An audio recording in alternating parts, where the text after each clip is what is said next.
Welcome back to the Lanterne Rouge Cycling Podcast for our preview of Team Jayco AlUla, the co-sponsored Australian/Saudi team who had another one of their, I would say, typical seasons. We're going to go through their victories, what their expectations were before the season, whether it was a successful season, their transfers for next year, of which they have quite a few actually, and some interesting ones as well.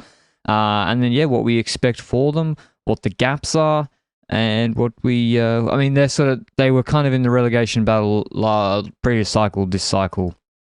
They're really not in that battle, so that's not really relevant to them. So, what have you been doing, Benji?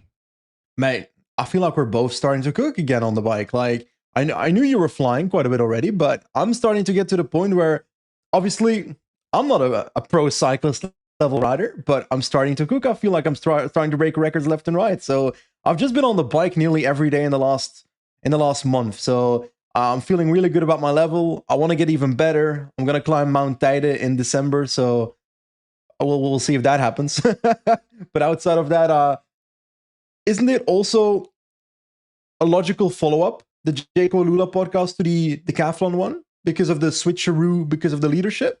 As in, obviously, Yates is not going to decathlon, but from decathlon, O'Connor is the biggest move between these two teams. Exactly, yeah, true. I didn't think of that. You ordered all the podcasts, the previews, Benji. You planned them, so you can pretend maybe you knew that was the segue into the two of them. But yeah, I'm feeling good. I just remember, if you're watching on YouTube wondering why I'm sweating, I woke up late this morning and then tried to squeeze in a run, and then I tried the double shower trick. If you don't know, you come in after the run, have a quick shower, like 20 seconds, get out of the shower because you will continue sweating. You then make breakfast, but hope that the cold water has lowered your skin temperature, and then maybe another 10 minutes later you have the proper shower. But why don't you just wait until you're done sweating? I think it speeds up the whole process. So I was pressed for time. If you just wait for the proper shower, your skin temperature won't have cooled. This is not the overlap for joint masterclass. This is joined amateur class. Me and Benji with cooling techniques. Which joint had an update with an integration with Zwift, Benji, which you are familiar with. You got any word on that? Yes, sir. So basically, the way it now works is that I go into Join, I connected my Zwift account in the Join app, and from now on, I can simply go to the workout I have for the day. So I've got a series of workouts planned for next week. And every single day, I'll open my Join app because it's about to snow outside in the UK tomorrow. So I need my indoor cycling. Gonna open the app, gonna click on Export to Zwift. And whoop, it shows up in my custom workouts on Zwift. And I can just write it as if it's a Zwift workout, but it's actually a joint cycling workout, which that's exactly what I hoped for. That's what I need, especially with winter around the corner. So it's an update I desperately am enjoying in the next couple of weeks, that's for sure. Sweet. Yeah, it's a really cool integration. So if you're about to get on board indoor training on Zwift, you can combine it seamlessly with joint cycling and your training plan and workouts there. Okay, on to Jayco AlUla. I would say this is a stage hunting in the big race team, and then trying to sneak a GC result here and there in the Grand Tours with Simon Yates, with sort of limited support. They try to do the best of what they can do with their budget, and I think last year they did an okay job. This year they did another pretty good job. I would say. My overall feeling, without looking at the stats, is that Matthews had one of his best seasons in a long time, one-day wise. I thought he was excellent across the board, especially as he doesn't really have much help, as with co-leaders. My feeling is Simon Yates did not have a good year compared to 24. But that also could be. What do the actual numbers say? I'd argue you're somewhat correct in the sense that Simon Yates definitely did not have his best year of his career. First of all, yes, he did win AlUla Tour, which for a team that is Jayco AlUla, it's pretty important to win the AlUla Tour. It's similar to UAE Tour being important to UAE, and similar to what team did we discuss last year? Little Trek we discussed last week. Deutschland Tour was important to them because Little is a sponsor for that. So sponsors are defining the important races for teams, and AlUla defines that AlUla Tour is important for this team. But that doesn't mean that Grand Tours aren't important for this team, that Tour de France isn't important. It's still the biggest races in the sport. And the same goes for one-day races. And let's start there. We start off with the classics. Michael Matthews gets second in Milano Sanremo. Like, this guy's been so close to Sanremo so many times. At some point in his career, you're hoping that he gets it. But then again, you got to beat the strongest guys, and he's just missing out on that. He's been up against. But it was actually competitive for the win. That's true. He was competitive unlike for the Flanders. Like, he really was in it to win it. When was it that he had like his hand shoved into the barrier in Sanremo? 2020. What situation was that again? Do you remember? Because I generally can't remember. COVID, no. COVID Sanremo. COVID didn't send him into the barrier. I mean, what situation led to him going into the barrier with his hand? I think someone just bumped him into the wall, and he had nowhere to go. The rock wall. I think he finished, but yeah, his hand was torn up pretty badly. But RVV finishes third, right, and gets relegated to 11th. Was that in a sprint against Polit that eventually gets third? In hindsight, deserved? I gotta say, I can't remember it. An Australian guy that can't remember Matthews losing his spot in RVV. Now I remember my take. So he should have been relegated. Yeah, he didn't. He was going to beat Polit anyway. He should have been. Yeah. But relegating him to 11th was crazy because there was a gap. There was a gap. So it was actually two groups. So like, okay, you can put him off the podium fourth behind Polit. Yeah. I think he didn't need to deviate, but then to put him at 11th seemed way overkill. / they were literally in two groups on the road.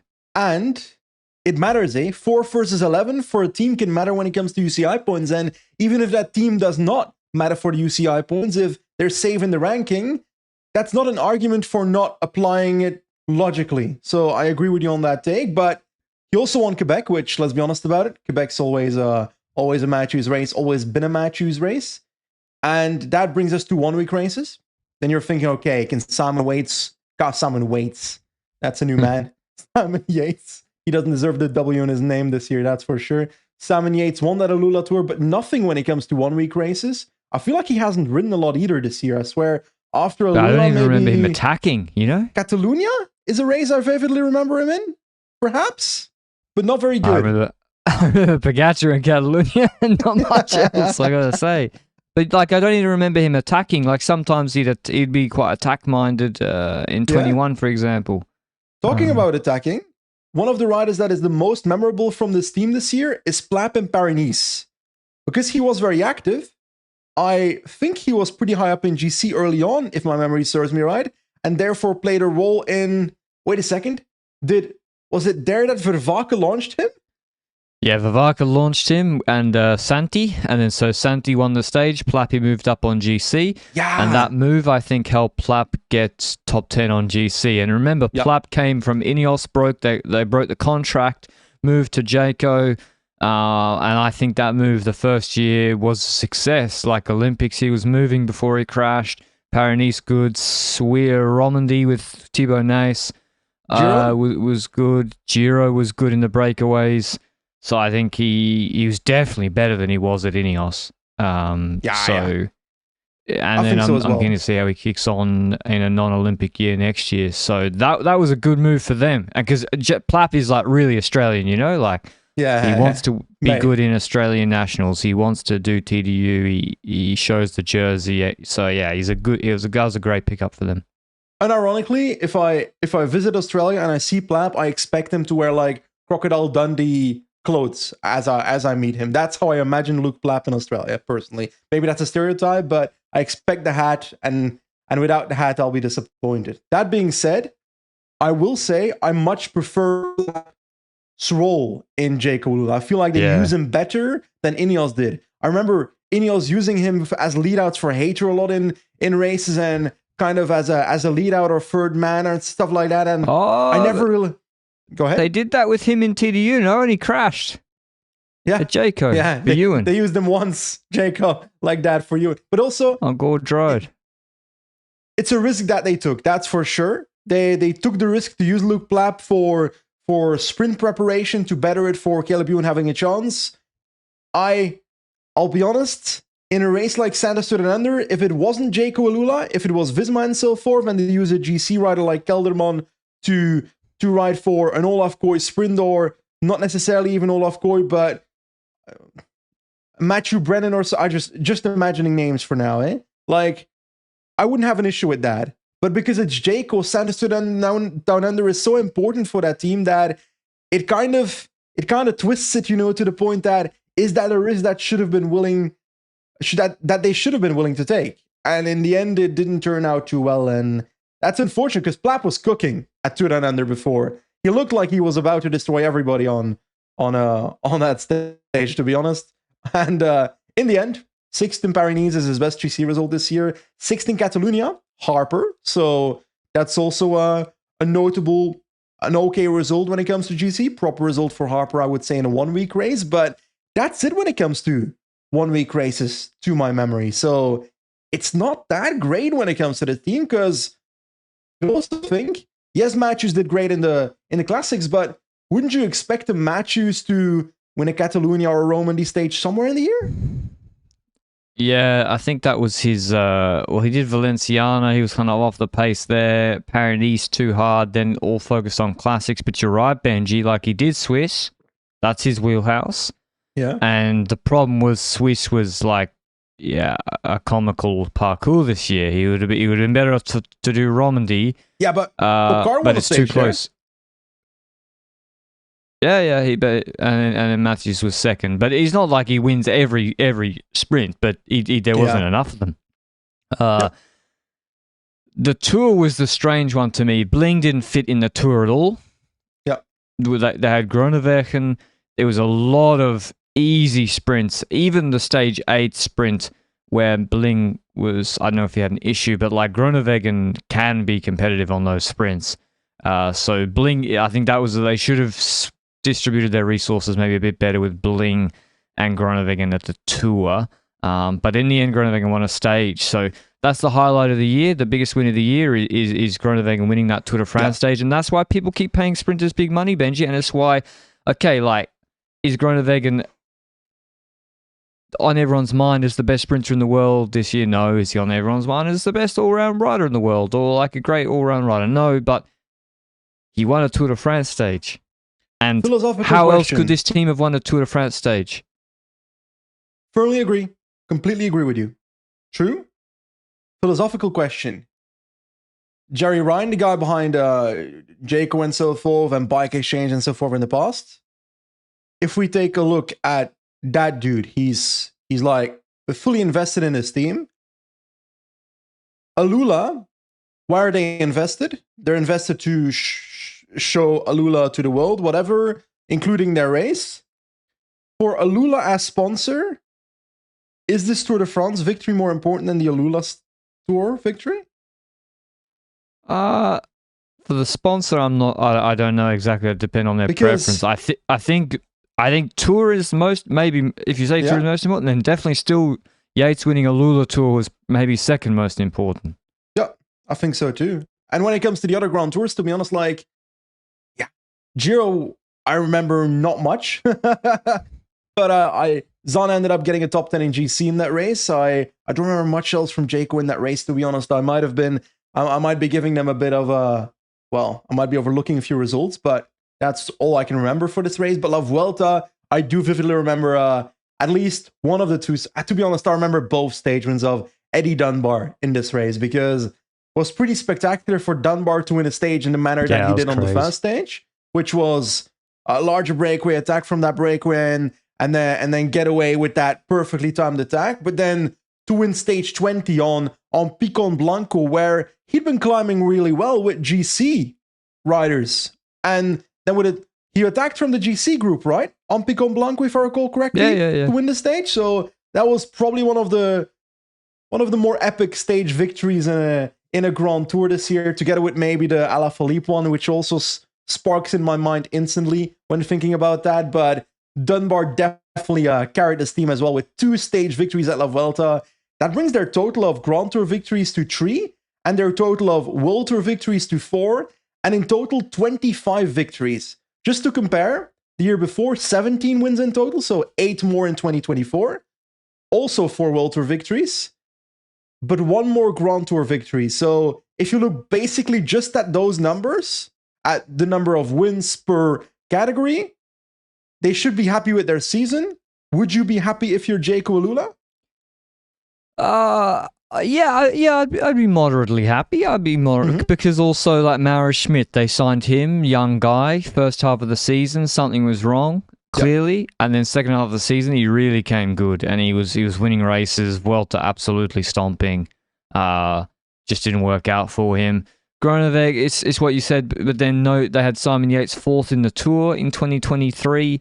They didn't have that sort of GC result this year, so GC wise, it didn't really happen in any race. 1 week except for Plappy, 6th in Paris actually he was. And Groenewegen, like the numbers say it, Benji, they just don't win, and it is so hard to win because there's not breakaways, but they don't win in World Tour level outside of the Grand Tours. So their Groenewegen is not a reliable regular sprinter, but if he gets it right, he can win at the Tour de France. So it's a team that they've constructed.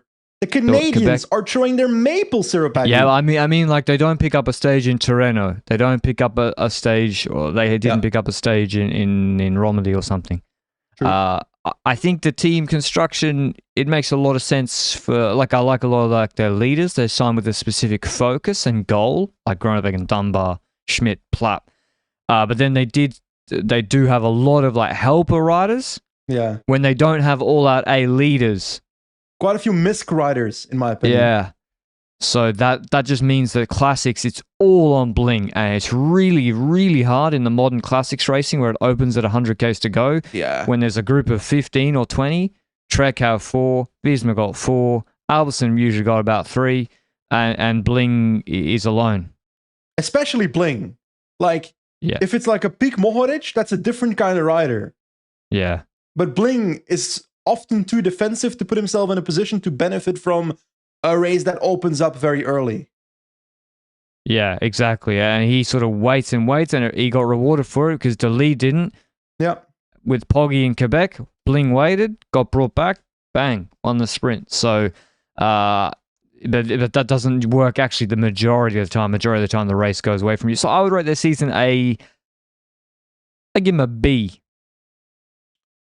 Does it go down to F, or how do you see it? Yeah, so A+ is like UAE.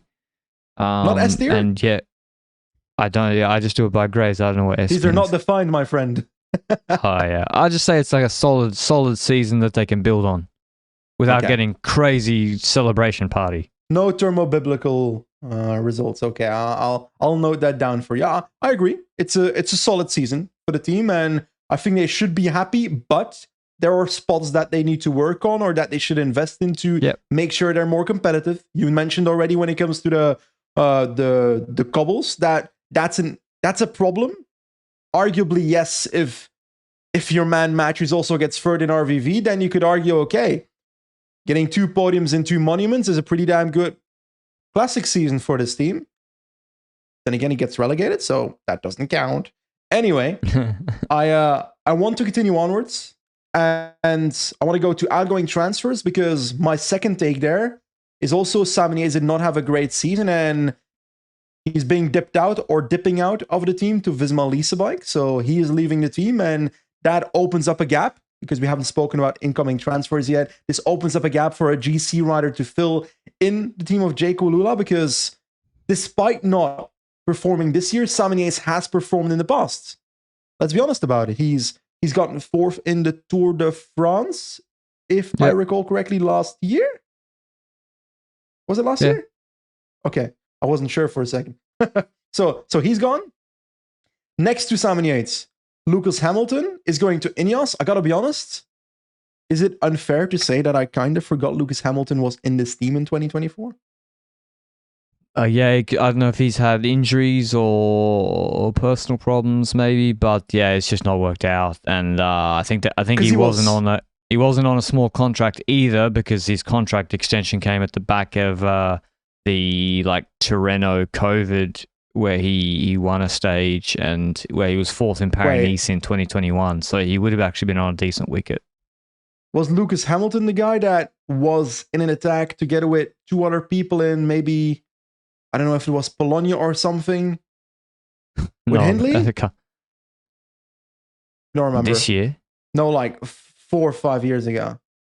3, 4 years ago. You're really testing me there. I don't know. Maybe? Yeah, sure.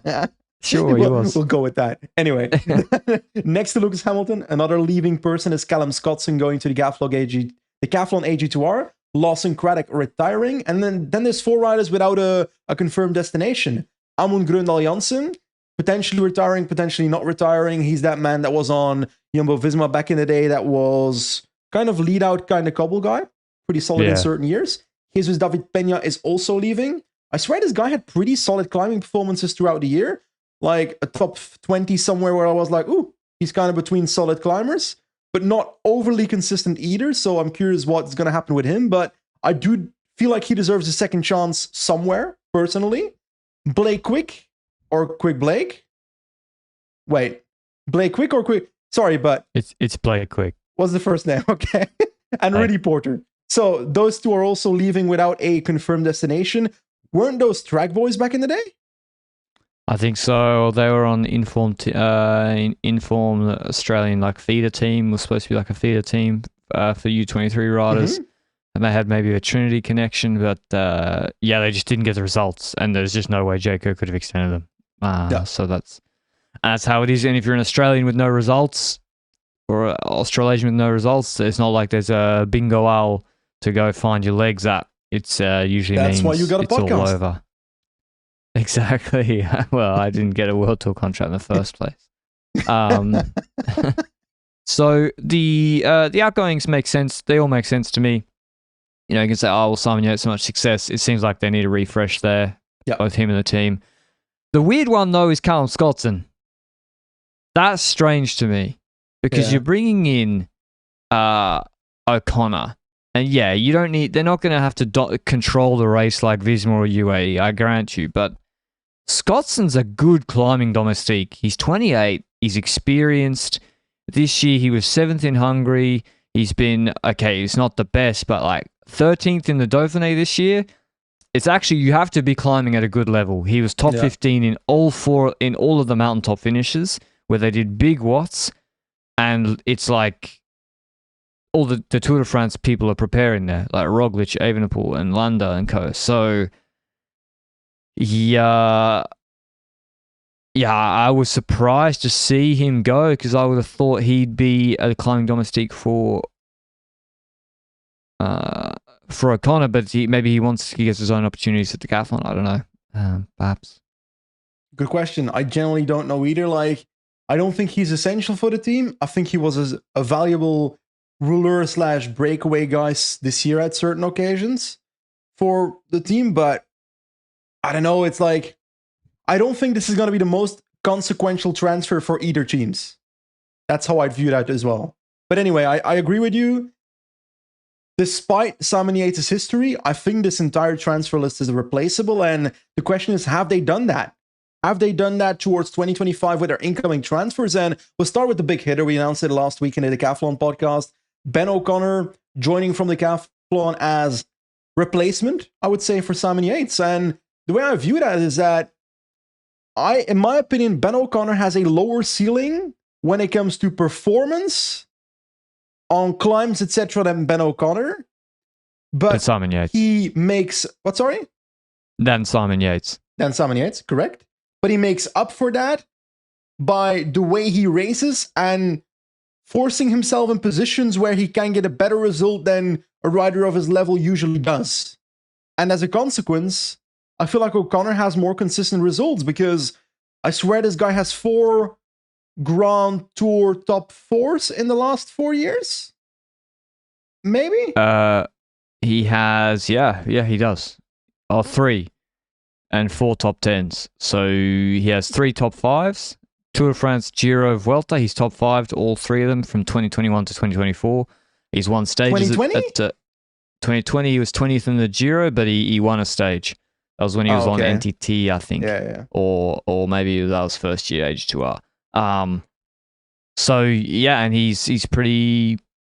The only like big failure was the 2 Tour de France's in 2023 and 2022, which we also saw in the Netflix series. But then he even was able to go stage hunting in the second of those tours in 23, but wasn't able to pull it off. So the difference is, O'Connor, we mentioned visibility throughout the year, especially 1 week races. He comes in first one-day race in Spain. Okay, it's a .1, but Visma were also there with and other good teams with like guys who'd prepared before Omloop. Beats Velens and Tratnik and Kwiatkowski Madouas in a one-day race in Spain. UAE second, should have won GC, won a stage. Tirreno fifth, Alps second. We already did it all anyway. Like, just if you can replicate that, he's not going to replicate second at Worlds most likely. He's not going to replicate second at Vuelta most likely, but just, consistently being up there. It also takes pressure off Plapp. It means Plapp can maybe do a Giro with more TTKs that suits him again. So it depends. They had to. I think they got him also at a good time because they would have signed him before the Vuelta. Yeah. I do want to, because we're in the discussion about Ben O'Connor already, I do want to get to this discussion right now. So Ben O'Connor, I've heard a statement that he'd like a shot at the Tour de France in 2025. And looking at his 2024 season of Ben O'Connor, a fantastic season. We went through it so many times already. But yeah, he can podium a Giro. Yeah, he can podium a Vuelta. Is he a top 3 climber in those races when he does that? Probably not. But he's managed to do that, or he can manage to do that, in my opinion. Definitely a top 4. He's done that last year, literally in both. But I think going for the Tour de France is one of those things where it's logical from Ben O'Connor's perspective that he would want to go for the Tour de France next season after doing what he did in 2024 to see where his ceiling lies. But from a results-optimized perspective, I believe Giro Vuelta will always be the best decision for O'Connor to get the best possible results. Yeah, I agree. The problem is that the Tour de France go one flat TT, so Plapp's not going to be interested, and so I think they're gonna. I think they're gonna give him a crack at the Tour. I would guess with the mountaintop finishes. What the stages also look good for Bling. Are they going to take Bling Groenewegen? That's the tricky bit, but yeah, I think they're going to split Plapp and O'Connor. But you're right. If the Giro has none of the big 4, in theory he can win it. Maybe. Like, shit can happen. I would say podium. Yeah, but podium would be like, it's very, very realistic. And that's not a small deal. To podium a Grand Tour, especially for Jayco, it's not a small deal. So yeah, then bringing in O'Connor's a no-brainer, and I think also they showed faith in him and wanted him earlier in the year and before the Vuelta, before the Worlds, and they get rewarded with those results if you can replicate that level. Maybe not the results. Other signings is and by the way, everyone needs it's important to have some sort of GC guy to ride around. It also gives structure to the team. Especially when you have a lot of stage hunters. Koen Bowman comes in from Visma Lease Bike. I think this is the perfect team for him because he gets the freedom to actually hunt stages in like a Giro or a Vuelta from the breakaway, where he's like in the attritional mountains. He doesn't have the level. He can't win the flat sprints. He needs those Giro Vendrame. He's the Dutch Vendrame type guy. And he did it all in Visma, but he just didn't get the opportunities in... Dutch Vendrame is the most unexpected comparison I've ever seen in my life. It's kind of similar, no? I get where you come from. I feel like Bauman's a better climber on paper. Yeah. Well, Vendrame, the Giro this year. Correction. You'd expect Bauman to be a better climber based on 2022, where he was destroying people in the mountains. but I haven't seen that for 2 years. And I feel like his 2024 was even worse than 2023. I hope that Koen can find his 2022 again, because then he's like mountain KOM hunter plus stage win hunter in Grand Tours. I would just like to see him fight for a stage win again, personally. And it's kind of the Mauro Schmidt story, but not exactly the same rider, you know? Yeah. So that really fits with the ethos of the team, and so that makes sense. They bring in Jascha Sütterlin. He will probably, I would say, replace Armin Grundal Janssen in the lead out for Groenewegen. I think that's probably an upgrade. He's done a pretty solid job, I would say, for Bauhaus. From what I've seen, I think he's pretty good, Sütterlin, actually. Yep. A good all around. He's like quite a fit rider. He can bring you to 3Ks to go safely. You need riders like this. Ever since Hausler retired, Bauhaus has gone down. I'm sorry. It's just fact. He has not. Fact. He improved. Just a hardcore Hausler fan. Hausler would fit at this team. Well, isn't he like half Australian? He's Australian, yeah. Isn't he even now lives in Germany?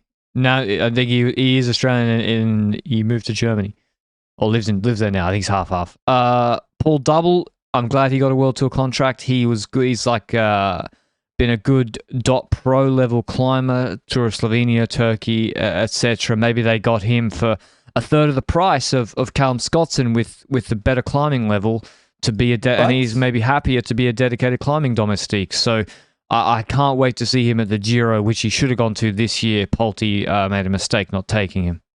But I have a question for you though. If you look at Paul Double as a rider, let's say he got at Pulte 300, 350 UCI points in a season, roughly because of those 1 week races. I would argue that Jayco's an upgrade when it comes to performance compared to Pulte. You'd fucking hope so.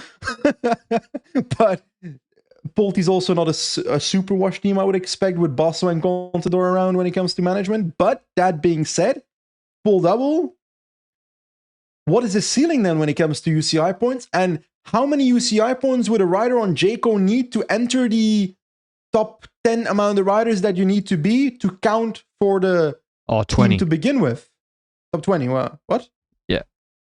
Is it now 20? Or was it always 20? Yeah, it's 20. No, they changed it to 20. Oh, okay. But it's not that hard to get in the top 20 then now, eh? But I don't think they care about him winning UCI points. I think they want him to be in the Giro as a stage hunter, or in the mountains, or to be a climbing domestique for O'Connor. I don't, because he is limited. Or it's generous to Double, I think. Like Zana's a better rider. Like Double, he's 28. I'm really, really glad he got a contract. He deserved it. He's a good climber, but he is like 55, 58 kilos. And so there's only so much you can do with the lack of punch or flat absolute power. So he's a climbing domestique. That's fine. Hjalte Kransen, quite an interesting signing. The man who came out of nowhere. He was a late bloomer in modern cycling terms, being not a U23 anymore. First year non-U23, I think. He was on Park Hotel Volk. He's on like the YEG, the Younger Renners in 23, which is like a club team that is Visma's junior feeder team. Yeah, I swear they were a junior feeder team for Visma, right? Or is it still? Yeah, okay. It is. Then he was on Park Hotel, got good results in, he was like top 10 Dutch Natty champs, good in some .2 races, got a traineeship at Q3 6.5, won stage in Denmark, just straight up ruined a guy in the breakaway, won in Druvenkoers against good competition. Woo, yeah. And then, Remco's won that race. And so now he's then won Tour of Tahoe Lake, which is .pro, so... So you're telling me Hjalte Kransen will podium the Tour de France in 4 years, or is that not the correlation you're trying to make? I think he can be a very, very good addition to their classics team. They were desperate for riders like that, and he speaks Dutch, so he can be with the Dutch friends. Podium Zwaards of Vlaanderen Lascano style. He really could. Yep. He's a good rider. So that's a really it's not a signing they could have planned for. Happened out of nowhere, but they moved and got him. Gamper from Red Bull Bora Hansgrohe. Yeah. They already have too many of these riders. They don't add anything. When no they're sound not cheap. comes out of your mouth when you're like, I just feel what you're thinking. But what does he do? Yeah, he just roller type, I guess, eh? Roller type. You know why they signed him? You know why they signed him? Do you know why? Am I supposed to know why? Because he got put on. He was in a breakaway with Demarchi in a Tour of the Alps stage where no one was chasing, and got ruined by Demarchi and came second. Nice. Yeah. I hope they don't listen to Demarchi for transfer advice. That's for sure. This guy with me, he was so strong. It's like, he got extended as well. Demarchi? I guess yeah. He won a race. He won a race. Yeah, I guess. And then signed the guy he beat. They also bring in Asbjorn Hellemosa. I don't know who this is, Benji. Who is this? I swear this guy was on Trek. I don't think he performed, and I think his results got worse as he kept on track. And then he dipped out and went to gravel for a club called SWAT. Don't know whatever that means. When I see SWAT, it's either like a police force entering a building or Patrick swatting a fly on the podcast. But it's related to gravel, and I think he top 5'd some race called the Track Out 200, which I've heard of, but I have no clue what it is. I think it's a race on gravel. Spoilers. But now he's back on the road. He's back at Jayco. I don't know what this team expects from him. I don't know what to expect from him. I'm not bullish on this because I just don't know what to expect. But that brings us to a rider that I am bullish on, Bob/Robert Donaldson, coming from Trinity Racing, who, didn't they just re-announce that they're folding? Because I swear it was already known, and then people were like, yeah, Trinity's folding, which is really unfortunate to see. But this guy, Robert Donaldson, 22, very promising.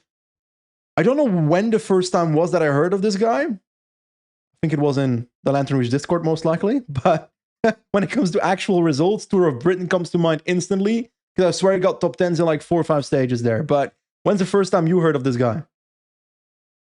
I think he came second in Roubaix U23s. So I just saw it. I was like, oh, that's pretty good. So yeah, then I kept an eye on him. So that's a pretty big signing for them. He's a classics rider, classics sprinter style. Maybe like, Tour of Britain. He's at least competitive in sprints. Yeah. Beating Casper Van Uden, so he's clearly can position himself. Some of them were pretty sketchy run-ins from what I can recall. So that's just a really, really good signing, and they have a good track record with their neo-pros, I would say, apart from the Aussies they had. The Foldager and De Pretto, I think, have been pretty good for them this year, who weren't that hyped. They weren't like the biggest names, but they actually are. De Pretto in particular has been very, very good for them. Zana has been very, very good for them, who they signed. So that's all fine. They bring in Alan Hatherley as well, who is a mountain bike rider. I don't know anything about him. World champs cross country in your garden, Paul Arincel. So he won against Pidcock and some other dude. And that's what I know about him. I also know he lost from Pidcock in the Olympics in cross country, if I recall. I think he got bronze there, maybe. But he's going to the road, and I immediately think mountain bike Strade Bianche. But I honestly don't know what to expect from this guy. I do like the project. Like, I enjoy seeing it happen. A South African dude. I want to see what this does. I don't know how old he is. Looking at his face, 28. I'm guessing 27. Fuck, he looks younger. Anyway. I don't know what else to say about this guy. I'm sorry, like, I'm also not a mountain bike expert. Is this a sponsor thing? Luke will know. Is he sponsored by Giant? I don't know. I mean, Visma rode on a Cannondale last year. Okay. I mean, Visma tried this with Milan Varda, who's gone to Q3 6.5. He was a mountain bike rider. It's tough to assess because he did have that big crash in his Neo Pro year at Basque, which took him out. And then he did win China the next year, and that's a World Tour race. And so that was off. Like, you go to Varda's PCS, there ain't nothing there beforehand. So he came from scratch, let's say, and he won races on the Neo Pro. So if the data of Hatherley is really, really good, and he's on a cheap contract, which he may be, then maybe it's not the worst thing in the world if he's jumping out of the gym, let's say, on VO2 It's quite intriguing to look at like a mountain bike rider coming to the road, because I don't know what Hadley's history is. He could have ridden in bunches in the past and so forth, and in local races, etc. I don't know about that. But from the perspective of watching a mountain bike race, you'd argue that it's quickly mano a mano, right? Like, how much can technique from mountain bike help you on the road in just generic like cobblestone races, versus how much does not riding in a bunch a lot of the time in mountain bike races impact your bunch riding in the peloton in real life? And is that not opposing to each other in some way? Yeah, I think, there's two components of handling, which is, as you say, the technical skill to avoid obstacles or react to things quickly. And then there's like anticipating and actually understanding the dynamics of the bunch, road furniture. So I assume he'll be starting from scratch. I know he's probably done some like South African races, but it's not the same. It's not the same, is it? And that's where you saw actually Vada did shine, was in Guangxi, where it's not the biggest shit fight for position compared to the European races, is it? Or Slovakia, where he did well. So we'll see. I think their transfers I would rate pretty well. I think Cranston again brings it up, because like they needed to sign O'Connor. That was kind of they had to sign him or Hindley if they were losing Yates. Otherwise, they really have no big GC spearhead. And then there's nice pickups here and there. Some I don't think add too much, but then Cranston's really, really good pickup. Doubles, a nice bit of work. It's missing, or what's gone unspoken, Benji, is Caleb Ewan. We haven't mentioned him at all. He was also brought in. There was rumors that he was going to go to Astana, presumably on races. Won 3 races. Why didn't he do the Vuelta? I don't actually remember. Wasn't he like planned to go and then it last minute changed? This makes no sense to me. So he goes to the Giro.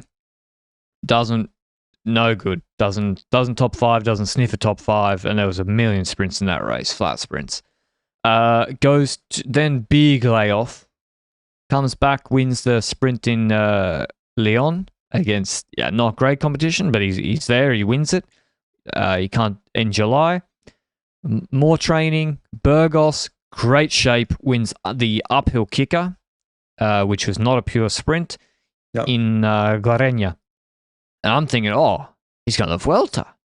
He's in good shape. He's prepared. He's done and then doesn't do the Vuelta after Burgos, does Polonia, where he's straight up not competitive at all. And there's a million sprints, there's like 4 sprints between Merlier and Coy there.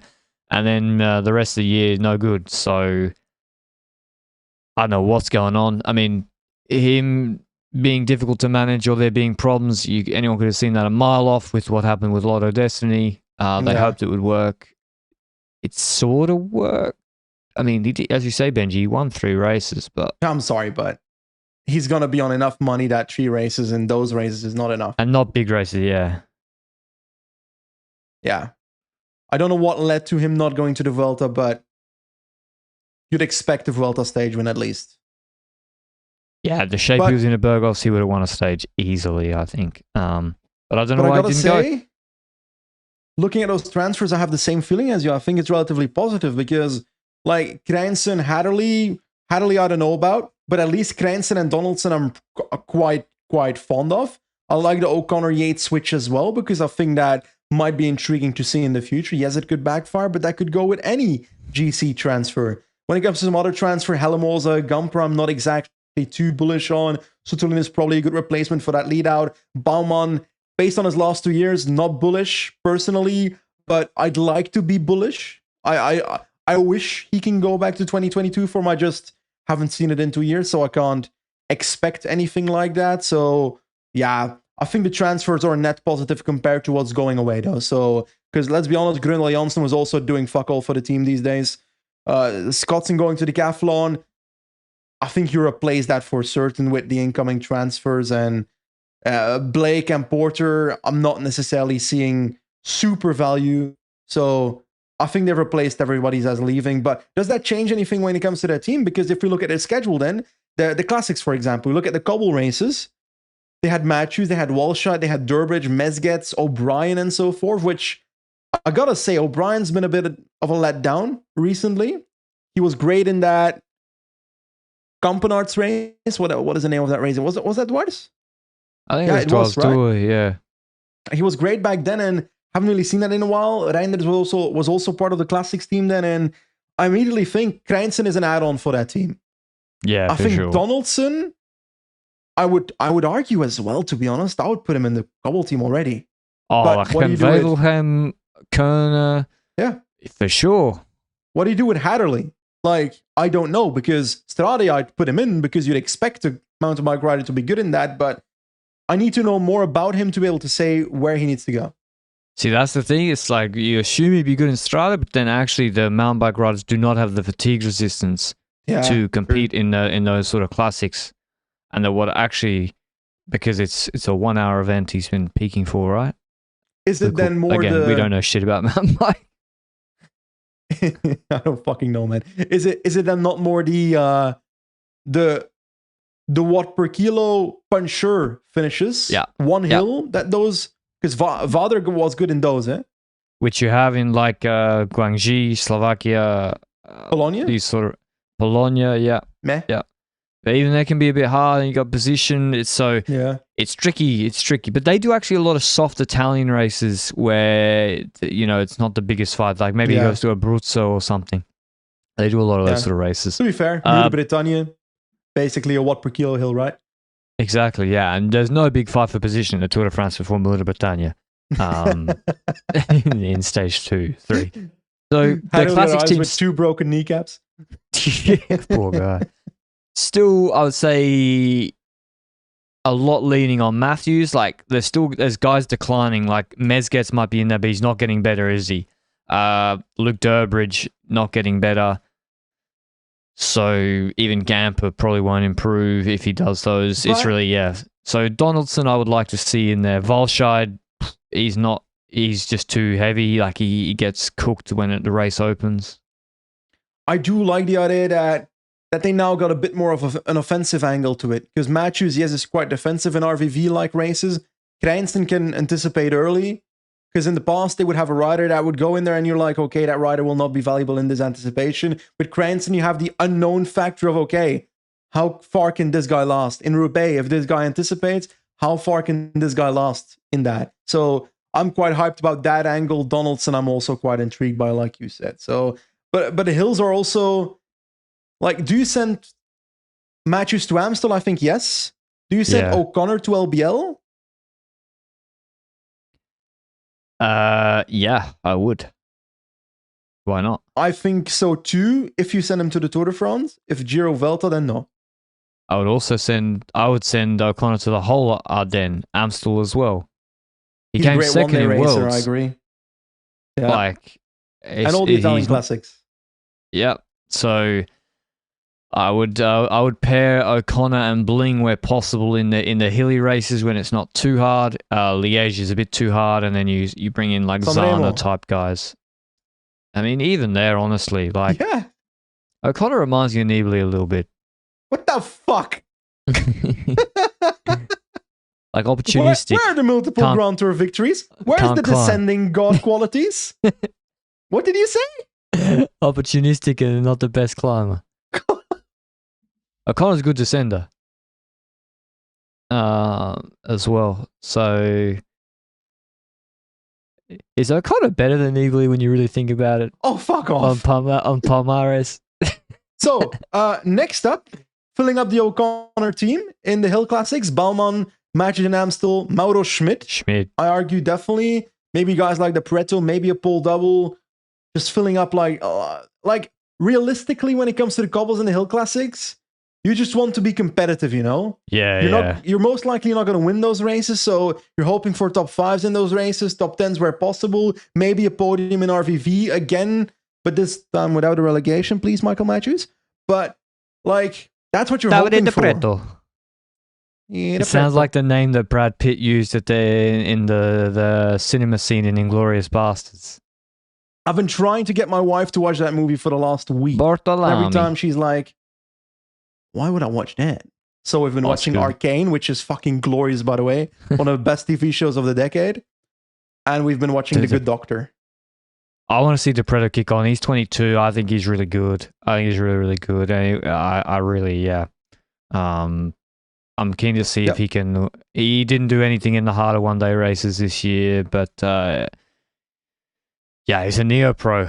And he's 22, so I really think he's good. And so he should be in those races. The GC Benji, I think, is going to be. I would send Groenewegen to the Giro with Plappy. And then I would, that's the main leaders, and Bowman as well, with, say, I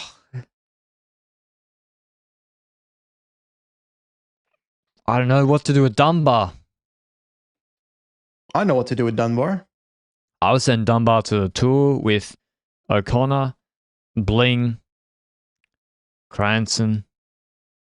Would you, or yeah, Schmidt. Would you actually send O'Connor to the Tour de France if it was fully in your control? Because I'd be sending him to Giro Vuelta. True, like when I look at the Tour de France parcours, like Dunbar was straight up climbing better than O'Connor in the end of the Vuelta, right? Yep.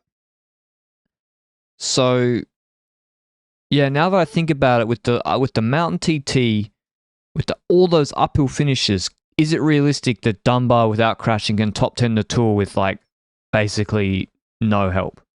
Yeah, kind of possible. And then Worst Giro, case, a breakaway victory, hopefully. If you send Plapp and O'Connor to the Giro with a good team, you got a real shot to do something. I think so too. Yeah, you've convinced me. Aha, that is why I'm here, my friend. Let's hope I can call up what's his name, Jayco guy, Brent Copeland tonight at like 2 a.m. I'll be like, hello Brent, and he'll be like, what the fuck, dude? It's 2 a.m. Who are you? And I'll be like, it's Benji, and he's like, you're that guy from Twitter?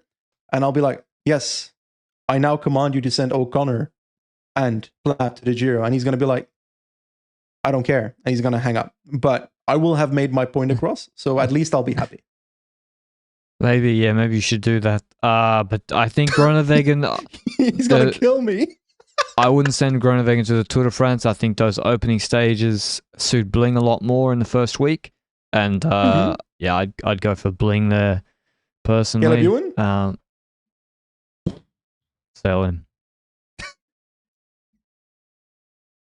Nobody wants him. That's the problem. Yeah, Stana. That rumor seemed like it was happening, and then I don't know what's happened. Maybe retires. I don't know. Maybe Ineos Benji could go to Ineos. They need a sprinter. Yeah, but is Scalabune a sprinter these days? He is. Yeah, that's what I mean. His level in Burgos, and that uphill finish was really, really good. But you're right, in the bunch sprints, he looks like he's lost it.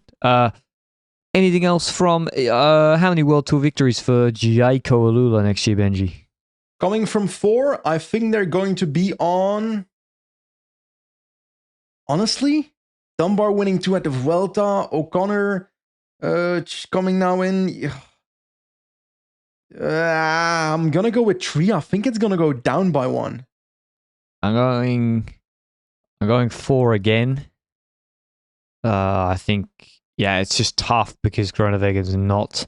When they won 4 and 23 in 22.